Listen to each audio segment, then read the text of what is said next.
दुख जो हम लोग को जुग जुग से लगा हुआ, इससे पार जाने का एक रास्ता है। इसलिए हम लोग जय जयकार करें उस गुरु महाराज का, सबका बेड़ा पार कर देंगे गुरु महाराज इसी बार। प्रेम से बोलिए श्री सद्गुरु महाराज की जय। बंडा गुरुपद कंज कृपा से धुनर रूप हरि, महामोहतम पुंज जासु बचन रवि कर निकर। धन्य धन्य सद्गुरु सुखद महिमा कही न जा। जो कुछ कहूँ तुम्हारी कृपा, मौत ही कछु न बसा। मेरा मुझ में कुछ नहीं, सब कुछ है गुरु तोर। तेरा तुझको सौंपता क्या लागत है मोर। प्रेम से बोलिए श्री सद्गुरु महाराज की जय। अव्यक्त रूप में सर्वोच्च आसन प्रासीन परम पूजन श्री विभूषित परमाराध्य संत सद्गुरु महाराज के चरण कमलों में असंख्यवाद दंडवत प्रणाम। व्यक्त में सिद्धपीठ भागलपुर से आए हुए हमारे संत सतानंद जी महाराज के चरण कमलों में असंख्यवाद दंडवत प्रणाम। तथा मुद मंगल साधु समाज इस धर्म स्थल पर उपस्थित संतगण भक्तगण गुरुतुल्य श्रोतागण धर्मवती माताओं एवं पुण्यवती बहनों, सबको मैं बार बार करता हूँ नमन। बड़े भाग है हम लोग का इस मास्टर साहब के निवास स्थान पर 7 दिवसीय सत्संग का आयोजन किया गया, जिसमें हम लोग आज छठा दिन इस तक पहुँच पाए। आज छठा दिन की प्रथम पाली सत्संग में बैठ करके हम लोग संत महात्माओं की वाणी को सुन रहे। स्तुति विनती के बाद ग्रंथ पाठ और ग्रंथ पाठ के बाद हमारे उद्घोषक महोदय की बात को भी श्रवण किया। सज्जनों, मैं बोलना नहीं चाहता था, मैं अपना समय पूज्य बाबा को देना चाहते थे, लेकिन बाबा का आदेश है कुछ बोलिए।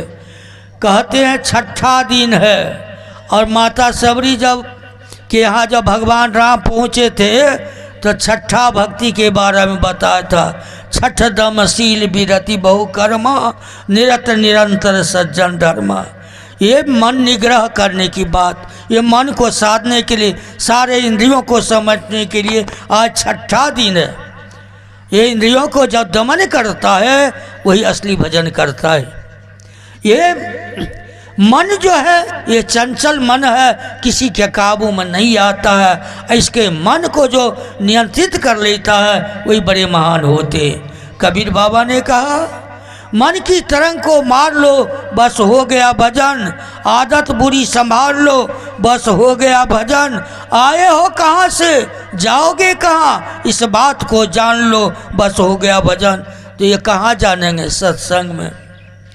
जब तक सत्संग में ही नहीं जाएगा तो ज्ञान नहीं होगा। अज्ञान नहीं होगा, संतों का संग नहीं करें। मोक्ष के द्वार पे 4 द्वारपाल है, जिसमें संतों को भी कहा है। जब तक संत का संग नहीं करेंगे तो परम कल्याण नहीं होगा। आज तक युग जुगान चौखान में भ्रमी भ्रमी दुख भूरी, पाई हो जो नहीं रहो इनते दूरी। इससे दूर रहने के लिए एक ही मात्र सहारा है, सत्संग। और सत्संग में जो सुख होता है, सुख के खोजने के तो लोग कहाँ कहाँ नहीं जाते हैं, देशाटन तीर्थाटन कहाँ कहाँ नहीं।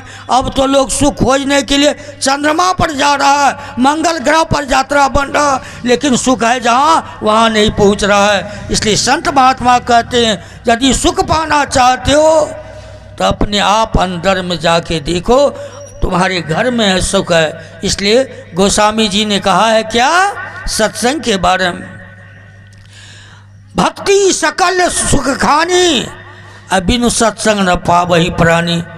जब तक भजन भक्ति नहीं करेंगे तब तक दुख से बेड़ा पड़ना। बिना खाए भोजन किए पेट नहीं भरेगा। तो बिना भजन किए परम कल्याण नहीं होगा। इसलिए भजन कर लीजिए। भजन 3 शब्दों से बना है, भव ज न। भव से भविष्य, ज से जन्म, न से निर्माण। हम लोग अगले जन्म में जो किया था प्रारब्ध के रूप में पा रहे हैं, इस बार जो करेंगे अगला जन्म में मिलेगा। इसलिए भजन करना चाहिए। भजन क्या ढोल हारमोनियम बजा के नहीं।